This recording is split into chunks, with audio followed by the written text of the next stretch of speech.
was pretty, yeah, it's a pretty beautiful movie. It awakened a lot of people. I get a lot of messages from people also here in the Netherlands, and so I guess it touched a lot of people and make them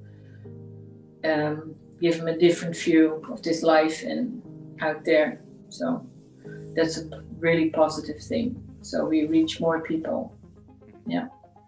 Linda A-roraha's remarkable video footage of what was apparently E.T. craft was featured in Close Encounters of the Fifth Kind, a film about humans initiating contact with extraterrestrial beings through some simple protocols that anyone can do. In this episode, we'll learn more about the conscious approach that Linda took to allow her to experience such visual contact and to film it in the way that she did. She's been deeply intuitive since she was a child, and as an adult applied that intuition to her work in nursing. Her intuition and heart-centeredness comes to the forefront again in her exploration of human-initiated contact with extraterrestrials. Here's Linda explaining how she first got involved in CE5. So then my journey started with the movie series and CE5 groups. And I talked to Costa. He was the first person I talked to. And then I started to connecting people together here in Europe, and everybody came to me, and I never knew where all these people came from. So I started to, with other people here and trying to form a group, and I was so excited because it was the first time I really could talk about ET and the feeling I had since a child.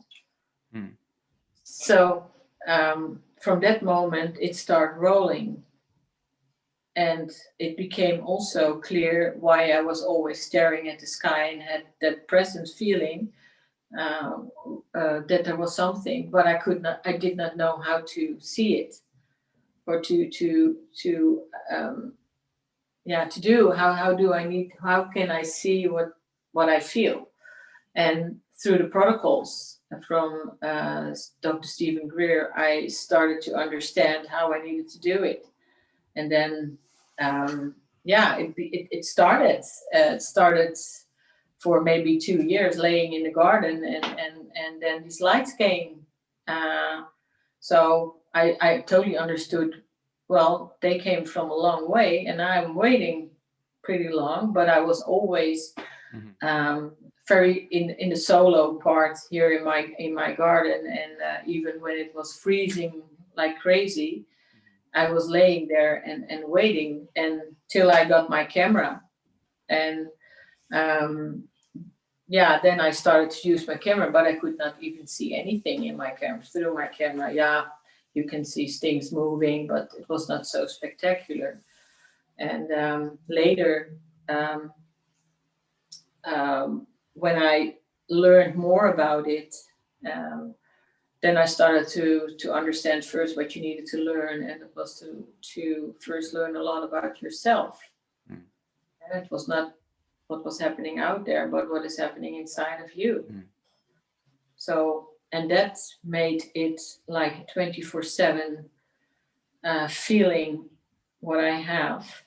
And even through my work and what I do, it's always 24/7 next to me, and it's in me. So I've never been so,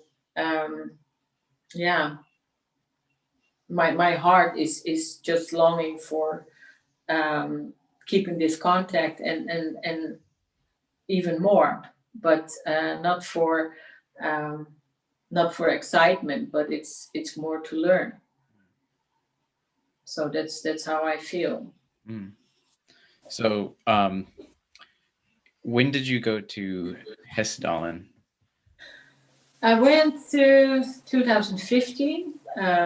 I knew about Hessdalen, so I talked to some people from Norway and to create a group, and we invited Ricky Butterfest, and he gave just in the event a lot of knowledge, and we really enjoyed it because we experienced a lot of things there. and we went with a big group. And there was one day when we were the four of us, Ricky, me, and two other female in a car. And Ricky, his trifid meter never worked. And we did a meditation there on a spot. It was pretty abandoned. There was you could not have any, you could not use your phone or anything. So it was very free from Wi-Fi and everything. And we had in our meditation very strong feeling about presence there. And so at the moment, Ricky did his thing outside and he came in and the meter was responding. And it went pretty crazy, and it was real download, and we experienced a lot of energy there, and also my telephone was taking over. It was not working anymore. It was just frozen, and yeah, we experienced a lot of things. And after that, I went to Hesdalen a couple of times, and there was a moment when I felt that I had to go up alone. It was really like a calling that I had to go all the way up alone, and I did in the middle of the night, and I experienced there a lot of, I cannot even say what I experienced, but I experienced a lot of energy, but also a lot of downloads, and things started to change even more. And there was another time I went there, and I was up there, and then the camera was, I felt there was something there. So I used my night vision camera and I was looking through it. And then my camera was just changed suddenly and it was frozen. And I was thinking, oh no, not my camera. It's wasted. So I took out the batteries, and which is not normal. When you take out the batteries, the camera won't work anymore. It's like if you have a radio with batteries, you take the battery out, the radio doesn't work. Right. But my camera kept working while having the batteries in my hand.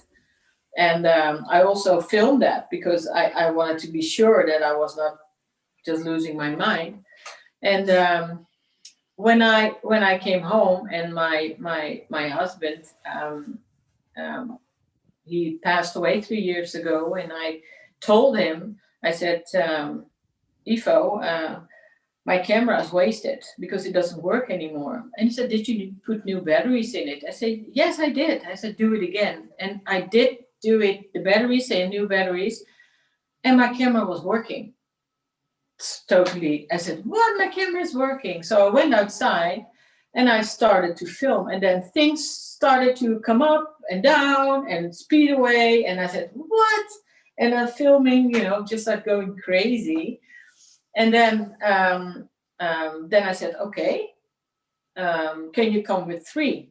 So, and then you could see the camera I just turned, because I cannot see through my camera. If you have the Big Dipper, I can only see 1 star from the Big Dipper because my camera is so zoomed that you cannot have a wide screen. So, and then I said, come with 3. So I went to the roof, and then 3 were coming. I said, wow, this is fascinating. So the next day, in the afternoon, I said to a friend of mine, I said, what happened? And I said, well, I'm going to ask them if they come with 5 and do an octahedron and a V shape and an octahedron and other forms. And then she said, yeah, right. Keep on dreaming.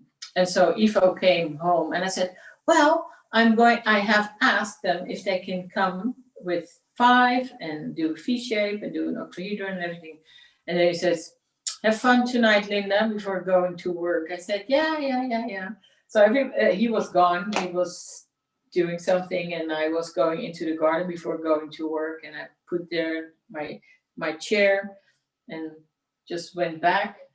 And then suddenly there was like, I cannot remember anymore. The only thing I know, it was that something said to me very loud, like, okay, aim your camera, don't move anymore, and press rec button. And I did, and then the thing came in, did the V shape, did the octahedron and other forms. And I was thinking, what is this? But you can see there's no movement in the camera because it was guided. And it was so really like a precision kind of filming, like if I was expecting it, but I wasn't expecting it, but it was being guided. And so I had to go to work, but I was shaking like crazy, like what happened. And so this was really something I experienced with my camera, but in the house I already experienced a lot of things here inside, and too many things where I'm not going into, because then we're talking a few hours longer. But there is something that prepares you for this or for an event. They prepared my camera in Hesdalen to change it, so now I could see things.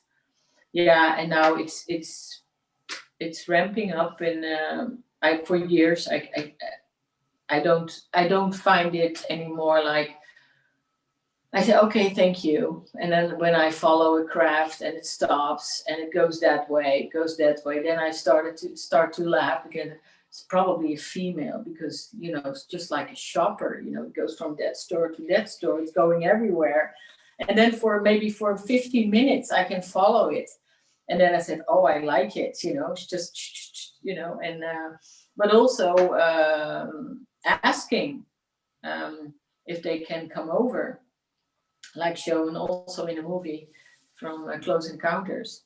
That was in 2017 in September, and I was sitting, not in my normal way that I can move, but I was sitting just to the roof, and then the crash came over, and I felt it, and then I said, "Can you stop?" And it stopped. I said, "Stop! Come back! Come back! Don't go first! Come back! Come back!" So it kept on here, playing here, and so I had to let it go at 4 minutes 6 seconds, and then I said, okay, thank you so much that you came by.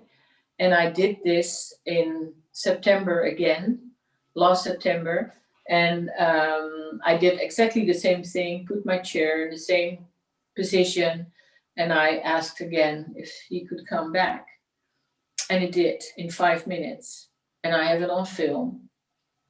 And it comes by, and it's exactly the same craft, and it's doing all the maneuvers again, only different. But and then after that,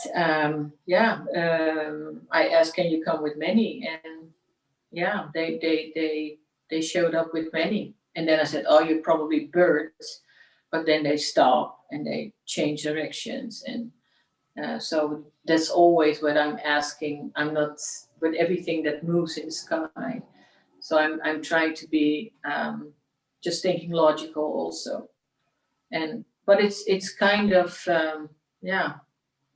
fun also. I must say it really relaxes to be outside and having contact with things up there who seem to come by. You don't have to go to a desert or somewhere, so they come here just in the Netherlands, and it's how they manifest themselves and how you can open your heart to it and invite them. And lately there are also lights coming up here, and they stay. They don't go, and they kind of pull me out, and then I can only see it with my camera. Then I know that I can see a little spot, and then it seems to change, sometimes in balls or now in a circle of light. They come, so I film them too, and they're not always here, but I feel sometimes that I think, well, are they there? So I go outside and enjoy the night or the stars, and then I get some kind of feeling again, and then I say, okay, just wait a second, I get my camera, and then I can film them again. But it's always different.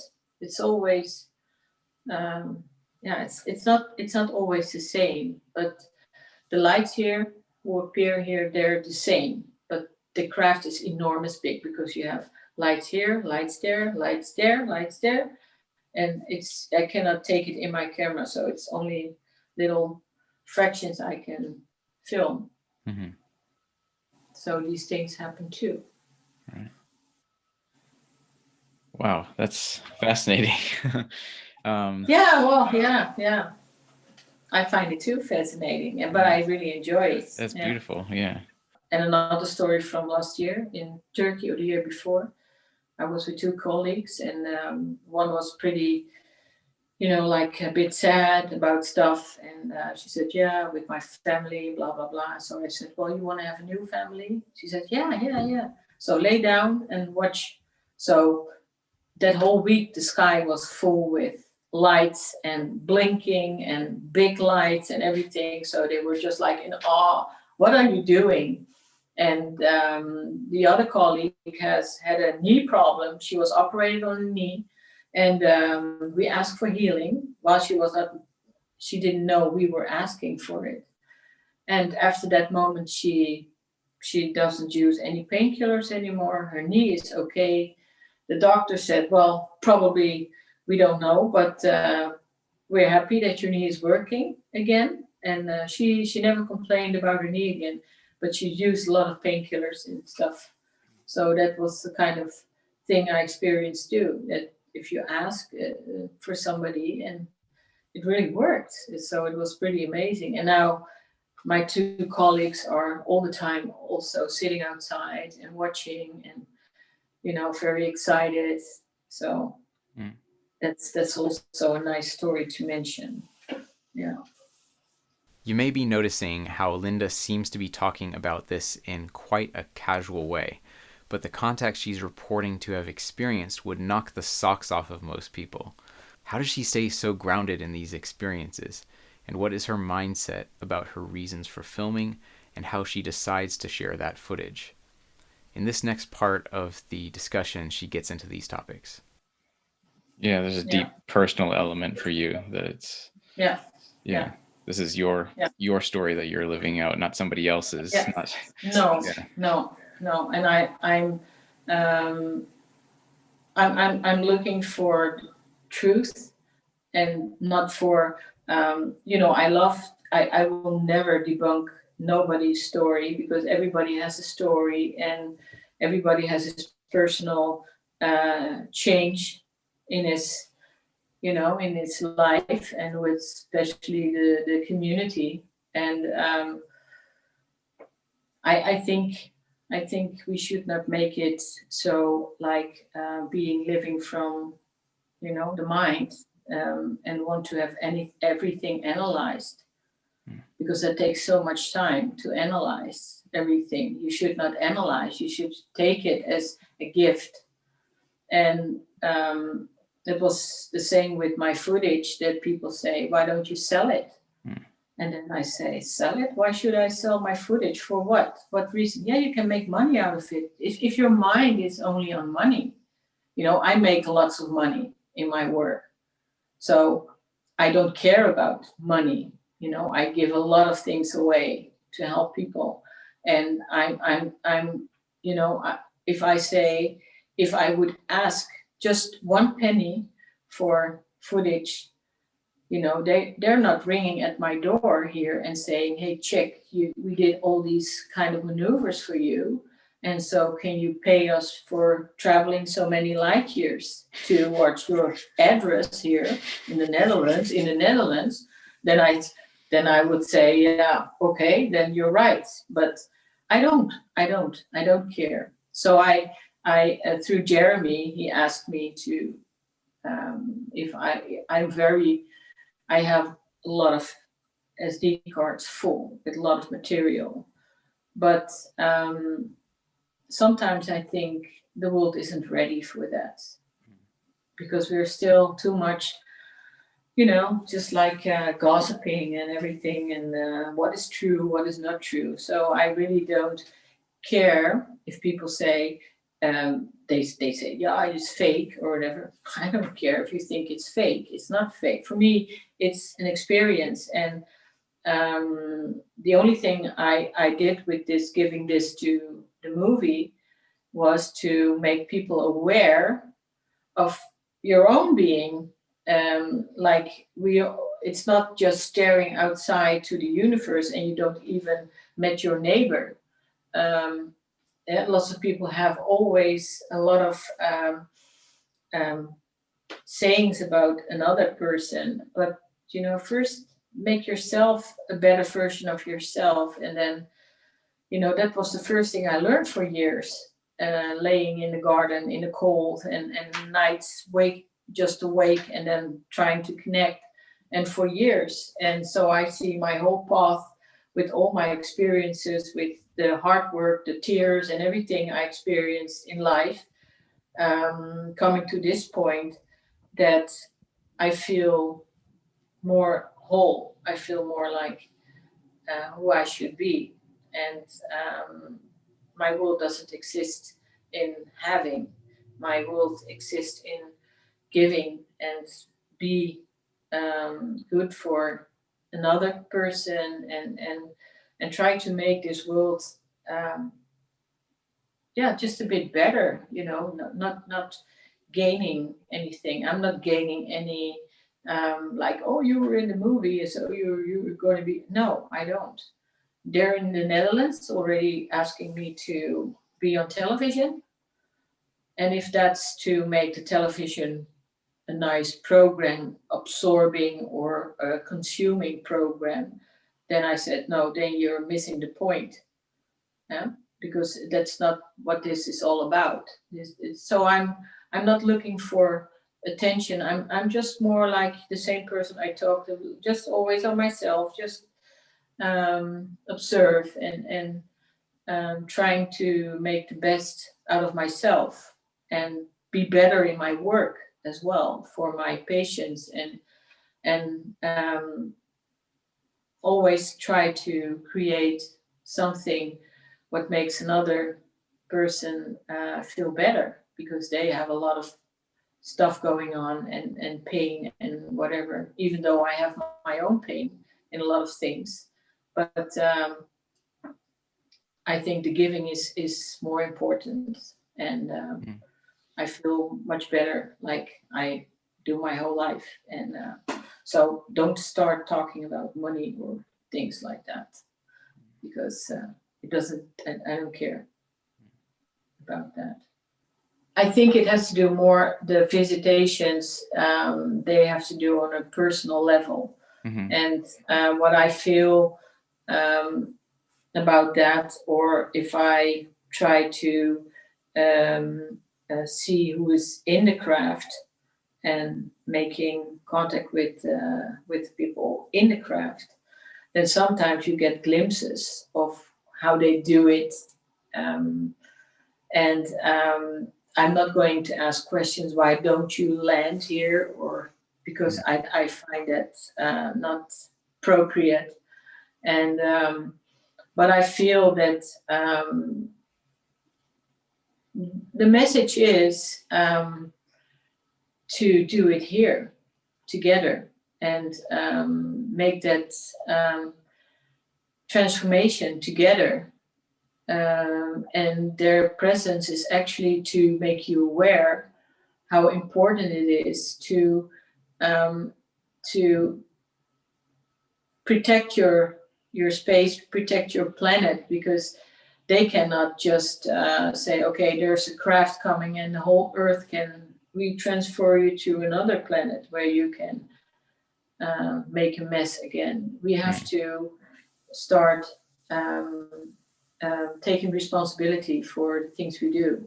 And that's not taking responsibility, put your garbage in your garbage can, but it's here. It's what you think, it's what you do, it's your thoughts, And I think we can change a lot of things with our our thoughts and how we feel responsible for the things we do. And if we do these things and be more living from your heart, from your natural state, then I think we can do much better altogether. And that's what people do through meditation worldwide. And I think we need to do that. I think they are trying to teach us um, to be a light for somebody else, or we don't need to look for the lights in the sky, but look for the lights inside of you, and just give that to somebody else. Touch another to make his light going, and be part of making a big light here. So, and how bigger the light will be, how more they will try to join, I think, because they feel that we understand what they're trying to say to us. That's more my feeling about that. Right. I'm completely on the same page with you in that. So that's exactly why I'm doing this show. I'm trying to help spark that light. And I think there's a big element of personal responsibility that comes out when you realize the gravity of the situation that we're living in, not just in our day-to-day living on this planet, but when you have that sense of like, wow, our consciousness is like so deep, and we have so much potential, and it's like, as people living on this planet, we have a responsibility to use that for good. And that's as every person is getting aware of that, then it will make more. So it's even important for children to that parents teach their children's also. And I think more people are more on that page. I see. So I meet people too, and you see the children are totally different. And I think that's important. Yeah. Thanks for being here. I'm Andre Cardoso, the host of the show, and I've had these most recent episodes in waiting for some time now, so I'm so happy to finally get them out to you. I wanted to remind you that in June 2023, you should check out Dr. Stephen Greer's Historic Disclosure Conference, a new National Press Club event happening in Washington, D.C. and streaming online. That weekend will include the premiere of the new documentary film, The Lost Century, all about breakthrough zero-point energy technologies, their suppression, and their potential. That's happening from the 10th through the 12th of June, and more information is available at the links in the show notes. And for even more episodes and resources to help you along your own CE5 journey, check out those links in the show notes and head to ce5podcast.com. Thank you again, and I'll see you in the next one. Peace and love.